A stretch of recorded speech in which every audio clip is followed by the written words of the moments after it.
Hey everyone, welcome to this week's episode of Review Crew. It's not quite what we had planned for you, but we had some scheduling conflicts that came up with the special edition of the show that we are going to be running tonight. So you'll get to listen to Laura and I discuss all about Arcane, that Secret Cinema's show happening in Los Angeles right now. And we're just going to dive right into it. So we're probably not going to try to be like super heavy on spoilers, but there will be some kind of throughout as we talk about the experience and what went into it. If you want a summary of kind of what Arcane is and are not familiar with it, you can check out last week's Review Crew recording with Noah and a special guest, where they went into their experience in Arcane. And today, Laura and I are going to outline ours. So we're going to start with the registration process. So, Laura, do you want to talk about how that worked for you?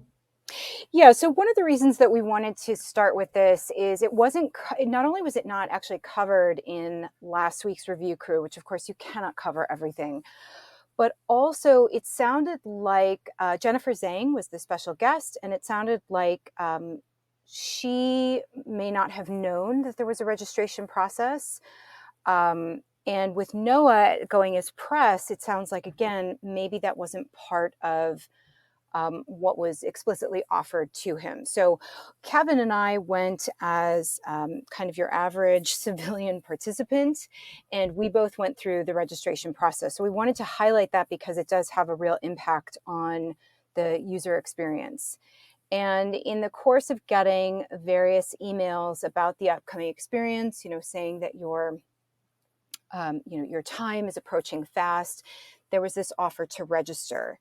And in the process of registering, you could potentially develop an alliance with one of 5 organizations within Zon and within this entire world of Arcane. And it seems like that was something that was really missing for both Jennifer and Noah because they didn't really have set allegiances. And I certainly went in with an allegiance to an organization. I based my clothing around that. I based kind of a loose character for myself around that. So it really was the launching point and really drove my overall experience. And so this was, like I said, initially done via email. And Kevin, I realized that I should be clear here. You did also go through that whole process as well, right? I did, and I actually did the premium ticket, which I think was closer to what Noah experienced, as there is a 6th faction technically, Oh, okay. and that's what Noah kind of referenced last week when he said the big bad. So if you go premium, you are automatically bumped to Silco's faction, a character from the show, and it asks you to wear blue. It kind of there's some extra stuff there, so I don't think no matter how you kind of fill out the online form that's part of the registration path, it automatically bumps you into that crew instead of one of the other 5 that I think are kind of randomized based on how many like kind of people are in that showtime. And it sounds like you got bumped onto probably one of the 5 like generals of the Undercity, if I'm guessing correctly. Yeah, so that's interesting. I'd forgotten that I had a general admission ticket, and there was a slight questionnaire process. But there was a moment where you could pledge your allegiance to one of the 5 organizations. And they outlined what those organizations, what their goals were, and sort of, a little bit to what their methodologies might be or what their like internal culture. And then there was also what was called a kind of personality profile. And so you went through that process. Again, this was not lengthy, but so it was a combination of definitely um, self-driven, my own interests, and then maybe there's a little bit of an algorithmic aspect to it. But the company that I wanted to be a part of, I was selected for. Okay, yeah, because I didn't even know you could like choose which one because you are automatically bumped on the premium track into that other one. Mm-hmm. And then kind of the effect that has as you start the shows, you do get a little scene with Silco at the beginning to kind of introduce you to it, and then there's another character down in here in his like little lair, which you have to either have a pin that comes with that track, or I think get the password to during the course of the show to get in that area. And then I'm not sure it has some material stuff because you're always kind of reporting back to him, but it does kind of function. He kind of then places you into like, hey, go work with these 5 people, so to get everybody back onto like the track of the actual show. So Okay. everyone is mostly, I think, dealing with the same stuff. There's just some extra like almost framing for the blue Silco premium track. And did you, I guess what I would love to know about that, did you feel like that lack of agency, did that bother you? Were you kind of happy that you were assigned? I mean, clearly you're getting this premium experience of getting to interact with Silco right away, which not everyone gets to. Yeah, I thought it was fun. I didn't mind it because it was kind of like the you're right away in like with a character that's pretty prominent in the show, and Right. then it's kind of fun to have that kind of like, oh, there's other people working here. And then so kind of I'll dive into a little bit of how that works too. So they group you off and like a character comes and gets you before anybody else like gets in to kind of like walk that group in first. And then she also introduces you and gives you like a small task before. So I actually gone over and like talked to one of the enforcers before anyone was in the show proper as a way to like find out that she's working for Silco. And that came into play later. So there's some stuff like that factors into it that I think made it more fun and it like opened some doors kind of in how you could play the game because you had that allegiance to the character that a lot of people like were technically serving. So that was interesting. I did enjoy that. I didn't mind that it was like forced into that one because Okay. it was at least interesting. Yeah. Okay. And I think in my case, I mean, I really enjoyed the fact that I could choose my alliance because I felt like having that agency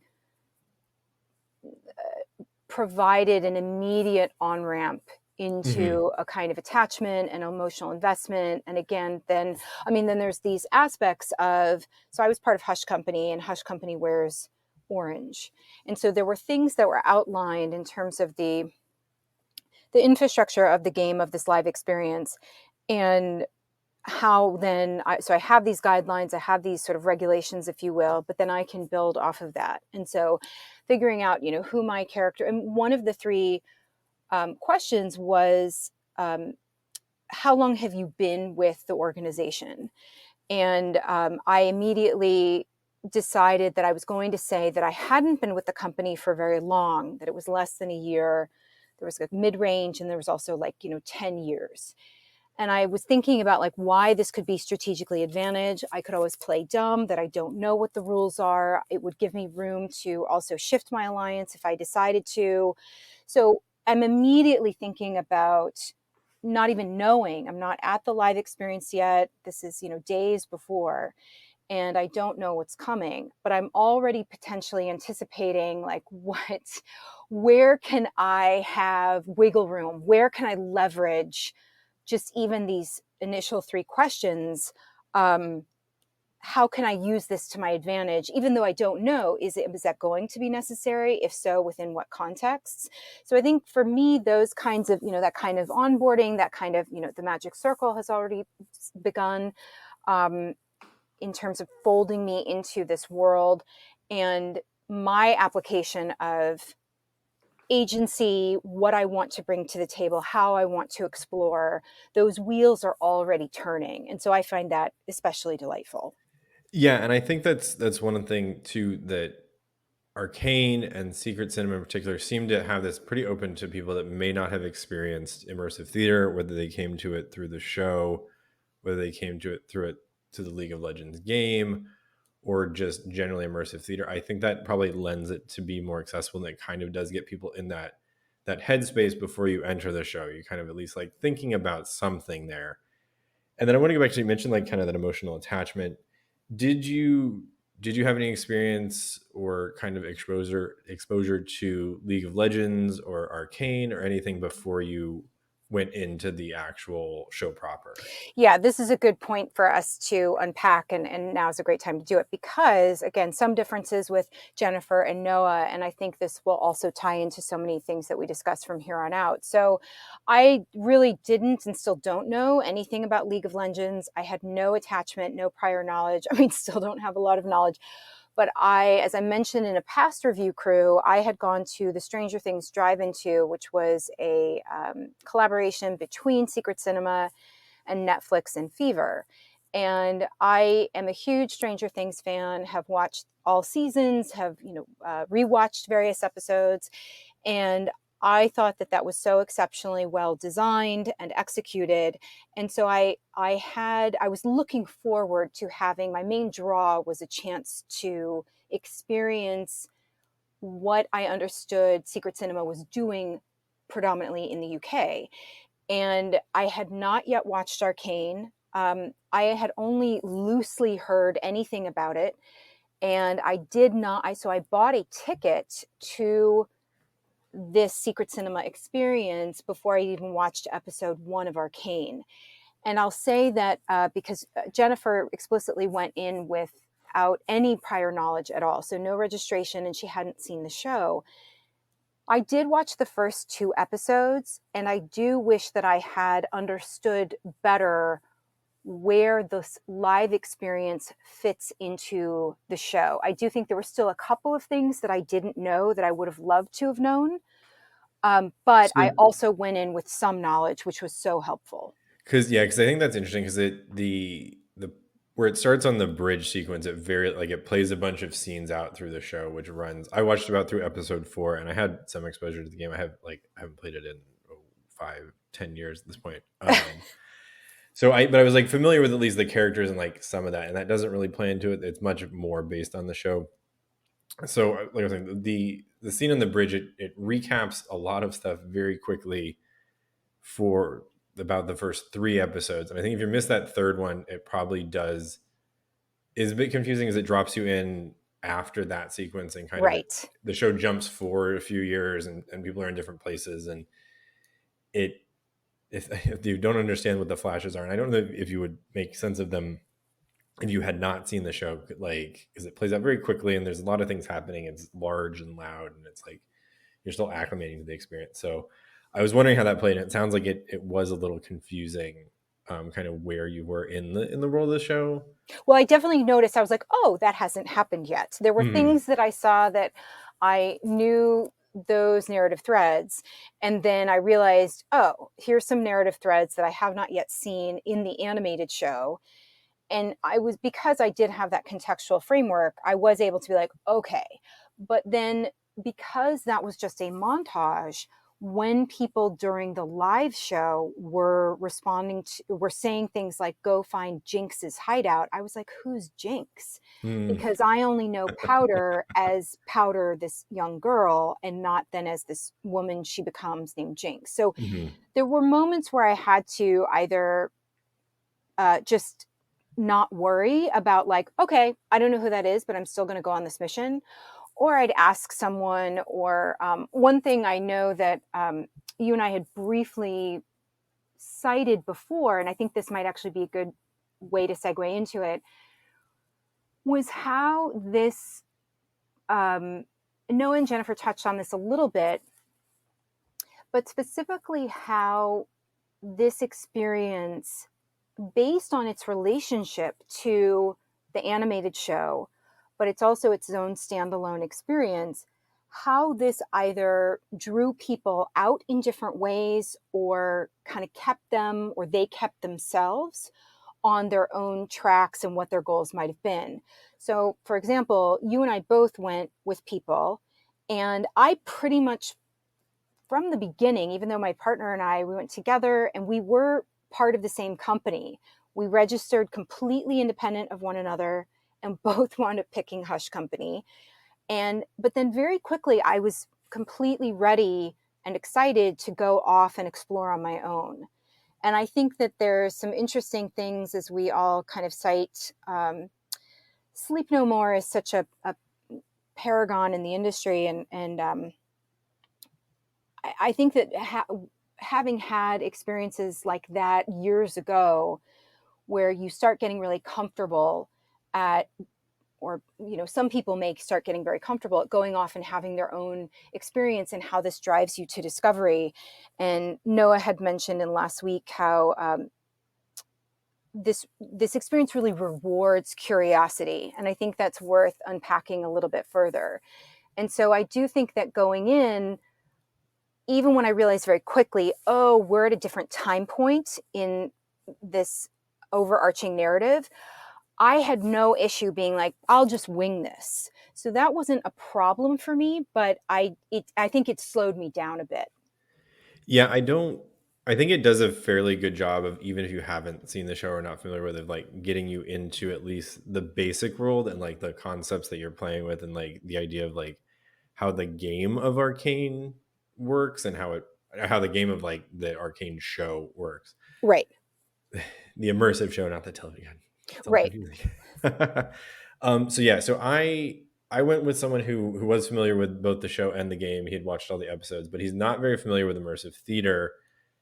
And so before as we were driving over there together, I asked him, I was like, do you want to stick together or do you want to go off on your own? He's not familiar with it. I didn't want to like immediately ditch him if he was then going to be lost. And so he was very like, no, like, let's just kind of stick together and like kind of do the same stuff because we're on the same track and everything. So I think it is open to kind of people who aren't familiar with immersive theater in that way. But then I think and I think we're going to kind of now can jump into kind of what works and what doesn't. So like I said, we were Silco, so he enlisted us to go talk to a specific character. Nyx, I think, or no, the faction was Nyx, and Margot was the character. So he sent us to go talk to her, and we kind of, you could pick up the pieces and essentially play with her for a little bit, but it felt like she was stonewalling and not kind of like guiding us along the path of the show and how to play it a little bit, which was frustrating from kind of a gameplay perspective. How do you mean? I'm not sure I understand exactly what you mean by that. So he asked us to go like get information from her, and we went to talk to her, and she was kind of like very playing coy about a lot of stuff. And it was kind of like, I don't know what to do with that information. You're kind of freewheeling and like, but everybody else is pretty like beginner friendly and prompts you to go do something specific, and she wasn't. Okay. So we kind of were, okay, now we're gonna try and do some things, and we were kind of running around trying to find the shimmer, which is hard to find, and I think there's a lot of people and there's a lot of crowd action going on where you're trying to get the same thing. So there's some problems there.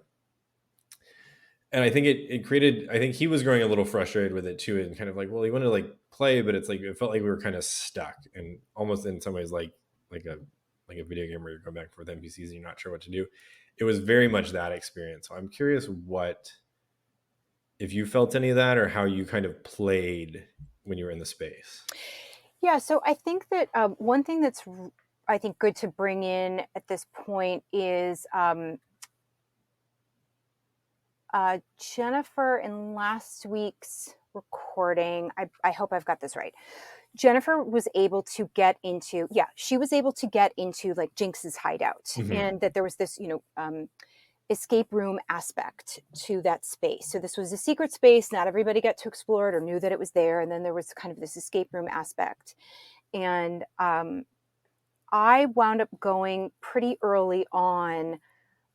So I was sent on a couple of missions, and right away I was given a mission to go get Shimmer, and I felt like it worked exactly as it needed to, because what I mean by that is one of the heads of Hush Company told me to talk to someone. So I'm talking to an NPC, there's interaction, you're kind of exploring, okay, who are these other characters who, as they're embodying characters from the animated show, but like, who are they here and how am I going to interact with them?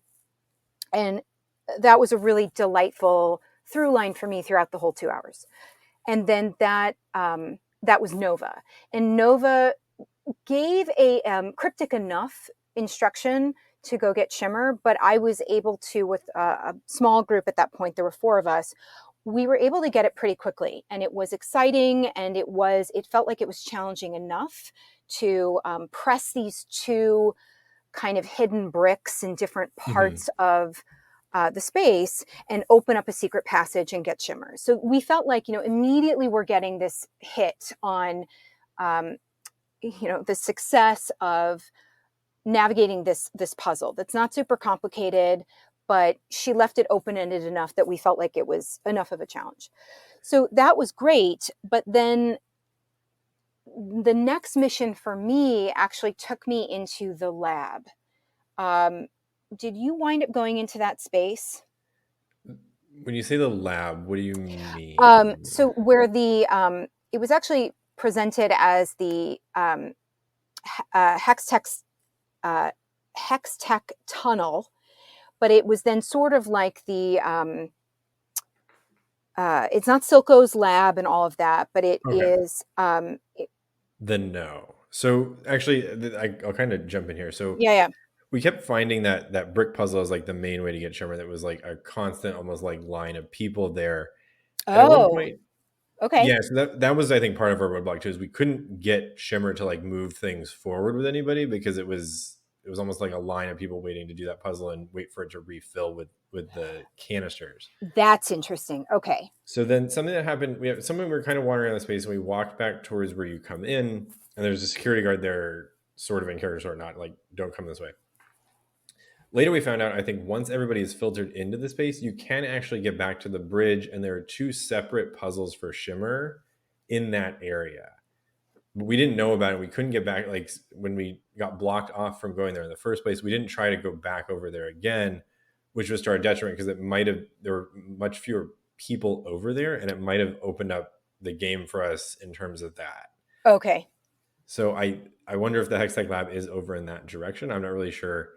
Um, Kind of finish your track, and then I'll talk about a little bit how we kind of stumbled on some other Yeah, stuff. but I think this is an interesting point around one thing that I did notice is we're kind of unpacking like what didn't work and what did work. And I do Mhm. think like some of these are just the limitations of the space Yeah, of and of course. the design.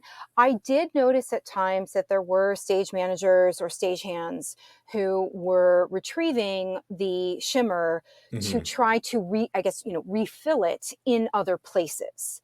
And so I didn't clock that there were people waiting by those, different decoy bricks and to kind of continuously do that throughout the night because I'd already done that. So it's interesting that there was essentially a queue to complete that puzzle. And I do think these are limitations again of the space where I don't have any sort of immediate solution to this of how do you not reveal that you've got stagehands who are trying to move around these canisters. And I did notice that, and I tried to then just put it out of mind because obviously, anytime you're breaking that in-world, out-of-world membrane, it can be frustrating or it can sort of deflate a bit. So I do think that was a huge challenge for them given the space. And the this lab that I'm referring to, it was sort of between the bridge and then the main playing space, there was a tunnel that Hmm. was dark and kind of illuminated with a little bit of colored light. It was near there, but the point that I wanted to make about it was that it wound up being an escape room type, similar to what Jennifer was saying about Jinx's hideout. It wound up being an escape room type situation. And to me, what was so interesting, because I think it's a worthwhile conversation to have around what were the problems with these Shimmer Quests? We've got Shimmer Quest, that's the core part of that's like the overarching quest, is that people are these, 5 teams, or essentially 6 teams, are trying to get Shimmer and get the most amount of Shimmer. So that's the overarching goal for everybody.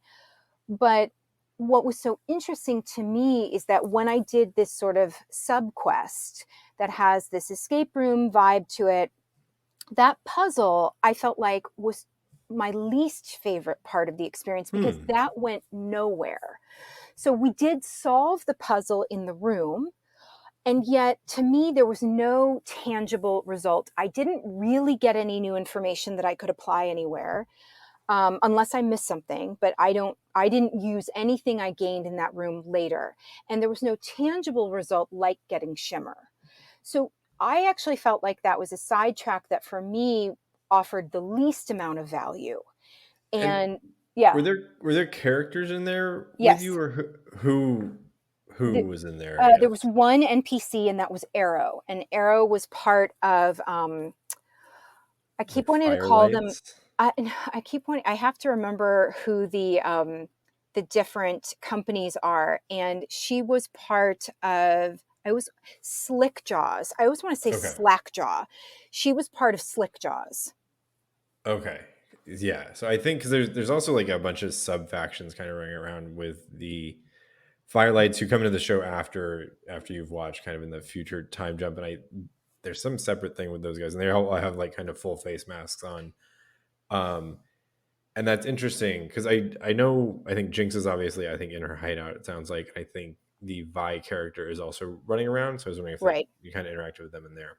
No, I never interacted with them, and I think that so I think this whole issue around with the experience design around like the quests and how, and I think the way that it worked best for me was I didn't mind that here's this overarching goal. Try to get as much shimmer as you can for Hush Company. That was my goal.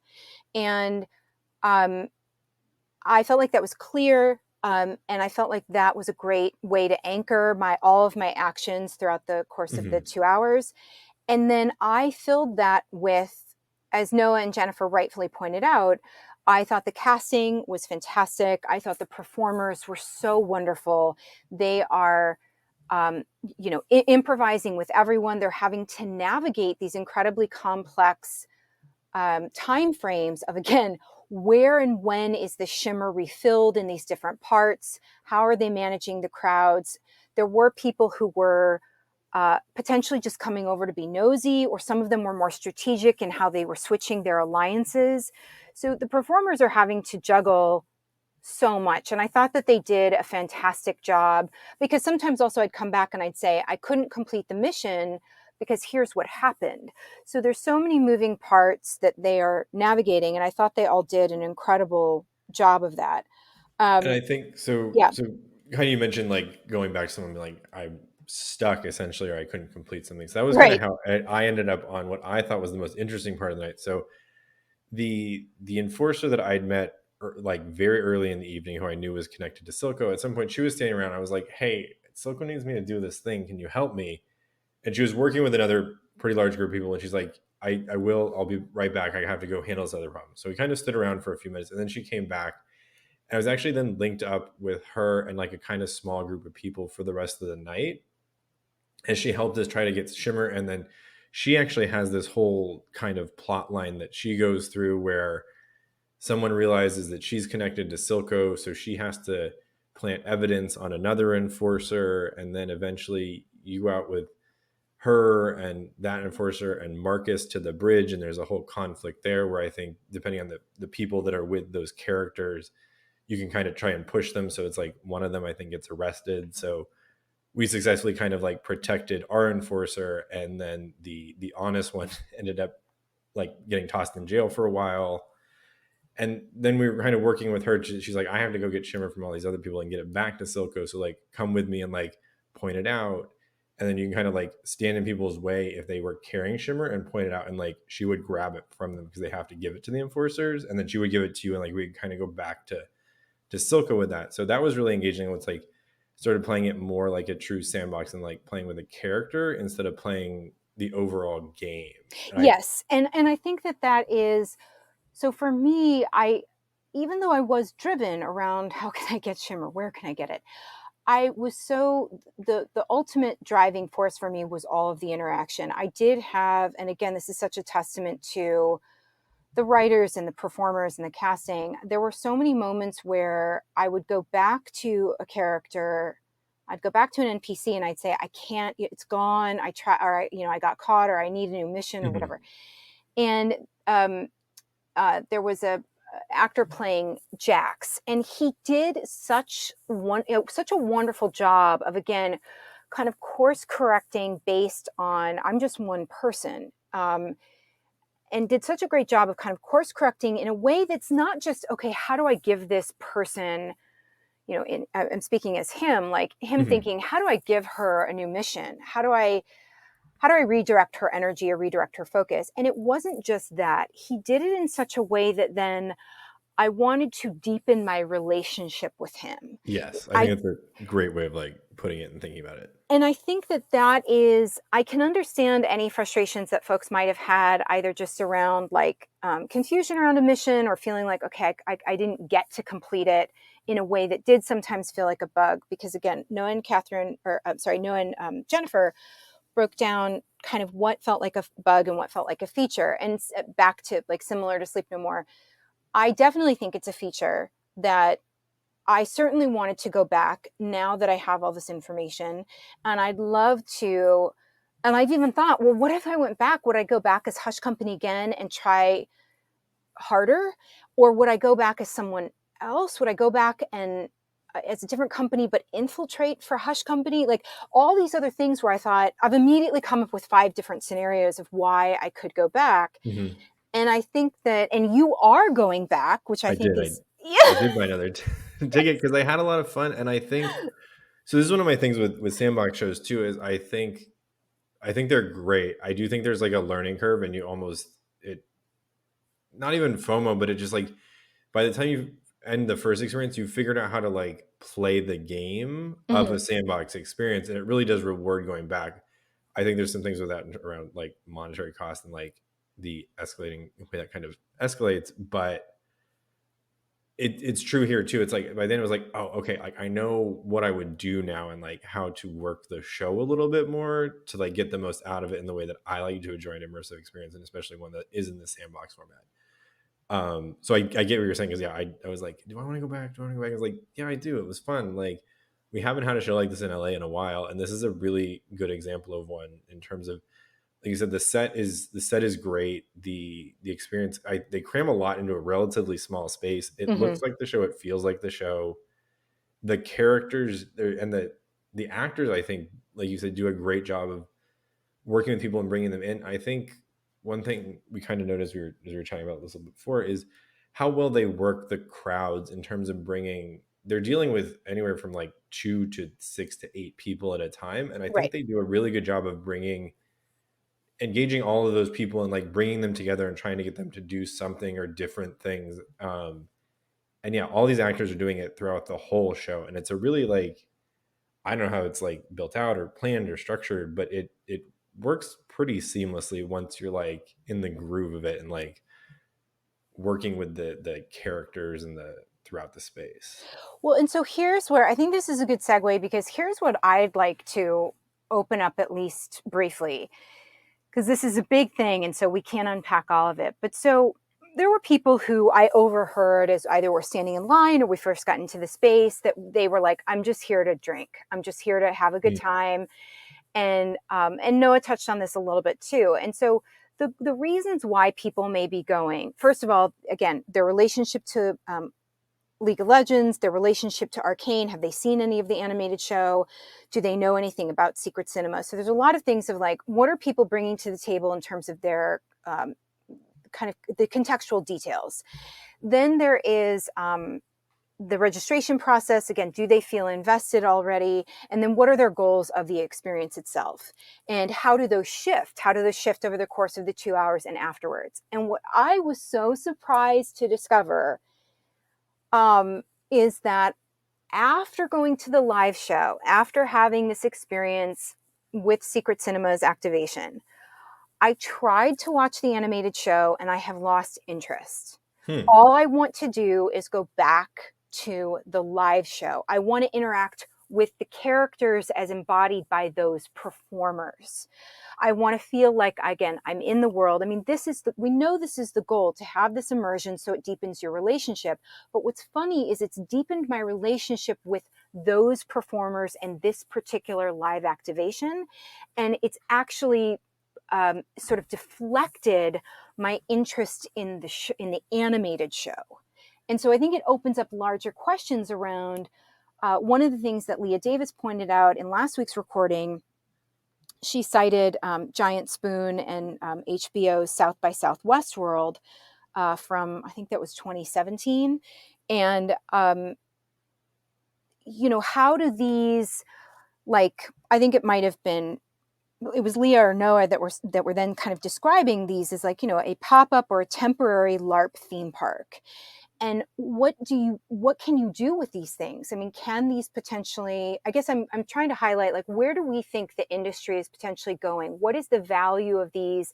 Because Noah had said, will they bring this to other markets as a way to launch season 2 of Arcane? Because the Netflix show came out, uh, you know, at least sometime, I don't know the exact time frame, but at least sometime before this live activation. And Well, so, no, so that was the weird thing with this one. I think kind of going back to your point a few minutes ago yeah. is that I think tickets were sold for this show before anybody had seen the actual like the animated show on Netflix. So it was Oh, like, is that right? I'm going to pull up because I got a ticket right away because of Secret Cinema. I'm going to pull up when I bought my ticket. yeah, because I know that's why I bought the ticket too. It's like, oh, it's Secret Cinema in North America and LA specifically. So it's like I Right, definitely want to kind of experience it regardless of the world. And it's like I don't know anything about this, so it's open to kind of like possibilities.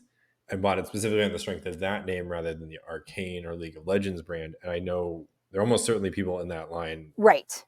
that were like decked out in like League of Legends stuff that had come through it from that avenue. I think that's kind of in terms of opening up the show, like immersive space and things is bringing those like fans of the IP rather than fans of immersive theater, and Right. that's certainly like a larger platform than I think the LA scene for immersive theater is. And I want to jump in and confirm that you are correct. So I actually bought my, and I think you must have been done the Hmm. same. I bought my Secret Cinema tickets on October 13th, and this says that Arcane Netflix that the release date was November 6th. Yep. So, yeah. Yeah, and I think the show started before even like all the episodes were out, or like around the day like the third set of episodes dropped too. So it was like this was a very almost backwards way of doing it in terms of like Secret Cinema's normal things, which I think build on the backs of an existing IP, whether it's Right. James Bond or Stranger Things. Um, Or Dirty Dancing. I know that yeah, they, yeah, yeah. yeah. Some Um, IP that is quite old, like is not necessarily even recent. Yeah. and yeah, so I think it's an interesting way to kind of do it, and it's clearly had some popularity here, even in LA with kind of the COVID restrictions and all of that too. That people are interested in going to something based on this, and I'm sure people came to it after the show had debuted and had a chance to watch it. But people were hungry for something like this because it was packed the night I was there. Um, Same. You went last Friday night, correct? I did, yes. I went to Yeah. the last show on Friday. Yeah, and I went to the last show on Saturday and it was also packed. And so I think what's interesting is like again, do like or I guess I don't know, what is your hot take on because I think there's real evidence to show like how is this I think experiential marketing has been shown to be incredibly effective in different ways and do we feel like we're now starting to evolve because I do feel like there's been sort of two tracks there's sort of been this experiential marketing track and then we have these and not that Punch Drunk, had a crystal ball and could see that Sleep No More was going to be this incredible success that was going to continue for so long.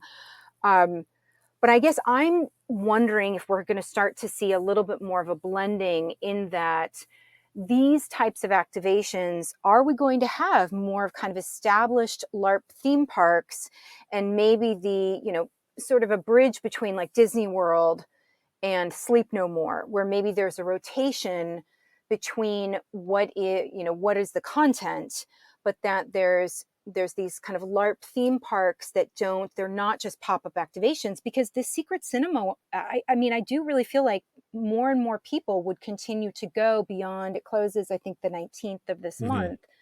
And then there's people in other markets that would really love to go to this. Yeah, because I know I'm going back relatively quickly because I had to, but I think if this had extended to January or something, it'd be like, oh, like maybe I'll get more people and I can go back then too if I want to like hit it a third time or if I just wanted to save my second trip for later. And I do wish it had like we had something semi permanent like this in LA because it's Right. fun to go to a sandbox show and just like get that immersive kind of high of like running around and being in the world. And I think as you kind of point out, like this one is something that's unfamiliar to you, but you want to keep going back into that space and like playing the game, interacting with these characters and finding these tracks and like learning more about them. So it does seem like there's certainly a market for this, and I think if it had continued past the holidays too, and more people had had a chance to watch the show and are probably more available, like this feels like something that could have had a long tail outside of. I think Noah mentioned that the space it is a soundstage and will be used for shooting in the future. Right. But if this had kind of stayed up for 2, 3, 4 months, like I'm sure people would have kind of continued to go back to it, especially as like more and more people find Arcane, or like Leah said, like maybe she's out on LA over the next like 3 months, and it's like, yeah, I want to do that. Right. And I think that in terms of the revenue streams and how does this, again, kind of what are the goals? I think this is such an example of a really exceptional production that goes so far beyond just experiential marketing. This is, I think there can be an unfairly projected connotation around just pop up or activation, just those words. And this is so thoughtfully designed. The production design, as you cited, like it's just top notch. And again, the writing, the directing, the performing, I think everything that they're handling, it's so well done. And I mean, I played around with the bartenders, and there wasn't. I will say there was one security guard that I did try to play around with, and he was in his role as a security guard, and so there was a moment of an in-world, out-of-world disconnect between us Hmm. because I was being in-world and he was not. But in general, there was so much room to play, and it was Yeah, even so artfully done.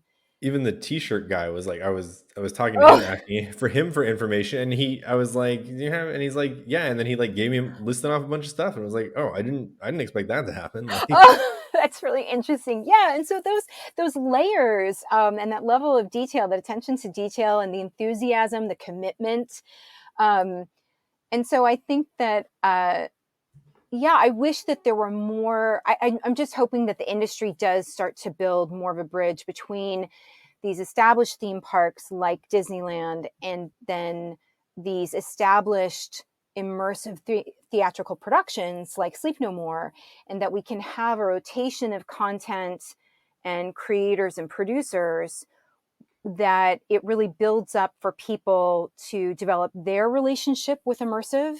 And then there's more opportunities for, again, all these different like hybrid models and how we can just keep pushing innovation just across the board.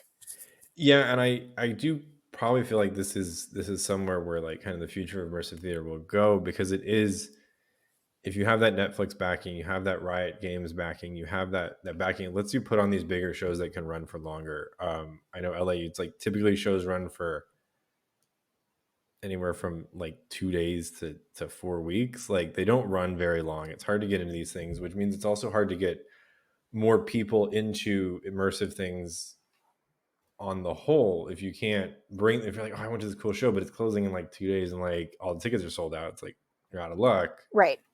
This it is ending sooner and not running for as long as I think probably people would hope, but I think it's also very accessible in terms of being like, um do you like, this is how you're going to get people into immersive theater. Like my friend, it was like, do you want to buy the premium ticket for the immersive show based on Arcane? And he'd done Delusion with me 1 year prior, and that was his entire experience. And he's like, yeah, sure, like I'll do the premium ticket, like it's cool, let's do it.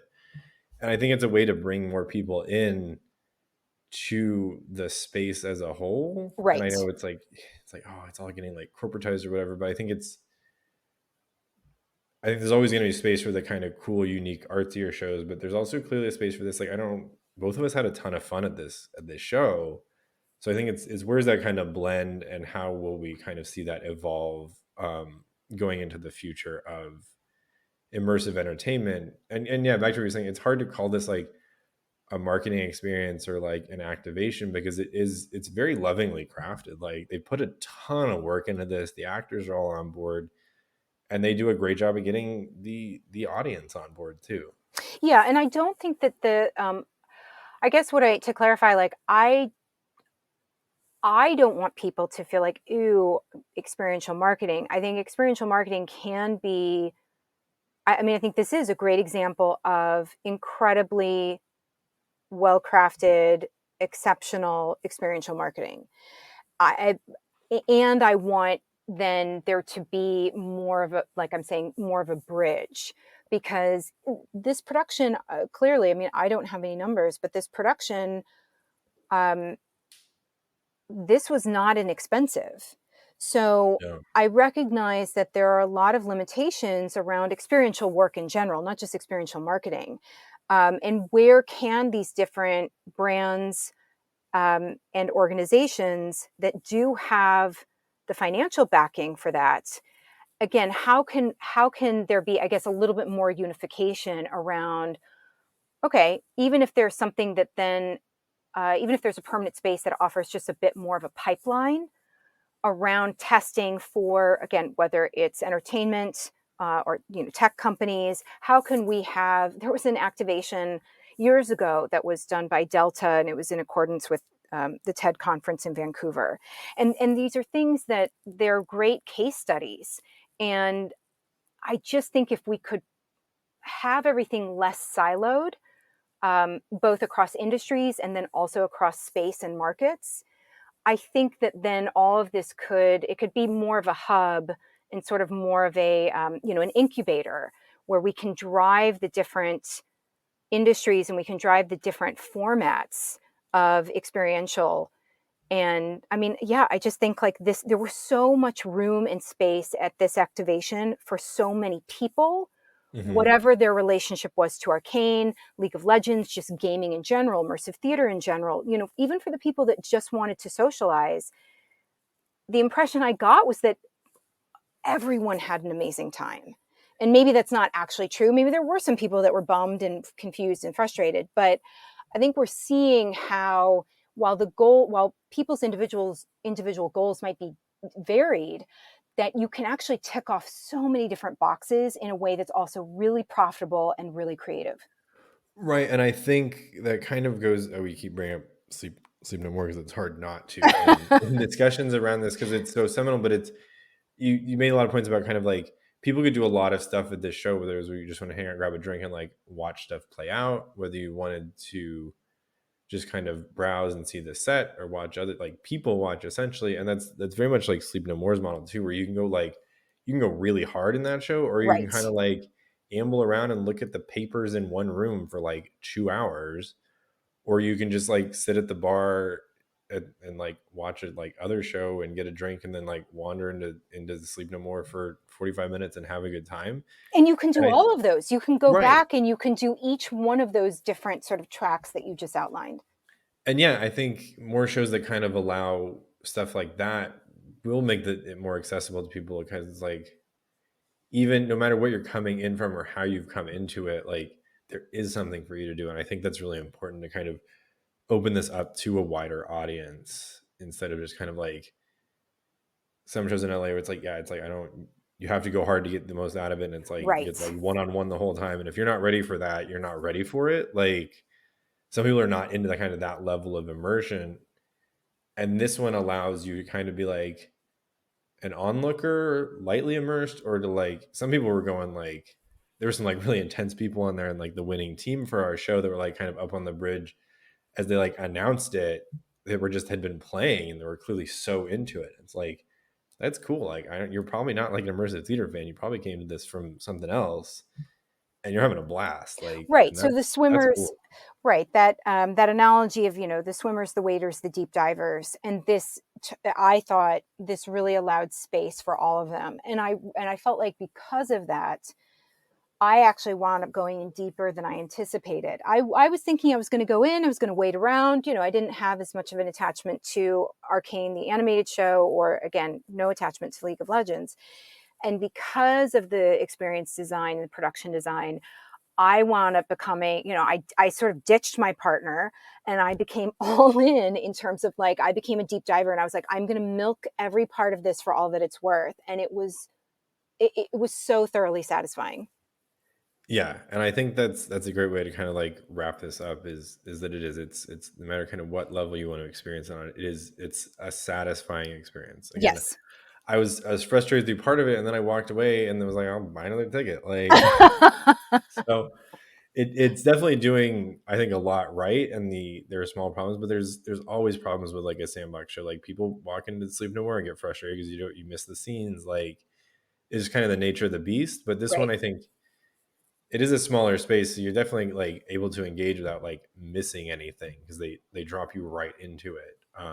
And I think it's a good time. I wish it were hanging around longer, or it does kind of come back in some version when Arcane season 2 comes out. Like there's a lot of potential with this, and I think because it isn't like so tied to like a nostalgic IP or like something like that, like a huge one, that it works and allows the space to like kind of tell these other stories that like kind of fit within the world of the show, but aren't necessarily like so tied to it Right. either. Yep, I totally agree. And that's it for this week's episode of The Review Crew. Big thanks to Kevin Gossett, our LA Reviews editor, and Laura Hess, our arts editor, for sharing their thoughts.